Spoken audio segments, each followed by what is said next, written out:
Wasiirka Xukuumadda Soomaaliya Xasan Cali Khayre ayaa xalay waxa uu booqday guriga uu Muqdisho ka degan yahay gudoomiyaha xilka iska casilay ee Golaha Shacabka Baarlamaanka Soomaaliya Professor Maxamed Sheekh Cusmaan Jawaari.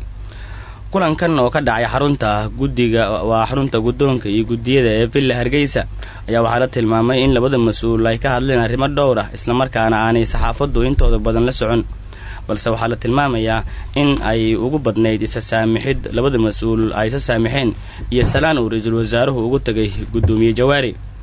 Gudoomiyaha Golaha Shacabka ee Baarlamaanka Soomaaliya ee maanta xilka wareejin doona ayaa dhowr jeer hore shirar jaraa'id oo uu qabtay waxa uu Xasan Cali Khayre ra'iisul wasaaraha xukuumadda ku eedeeyay inuu ka dambeeyo mooshinka laga keenay, waxaana uu si toos ah u tilmaamay in fargelin uu ku hayo hay'adda sharci dejinta ee Baarlamaanka Soomaaliya. dhinaca kale kulanka Golaha Shacabka ee Baarlamaanka Soomaaliya ayaa maanta lagu ballansan yahay ka oo wax yar kadib ka bilaaban doona xarunta golaha.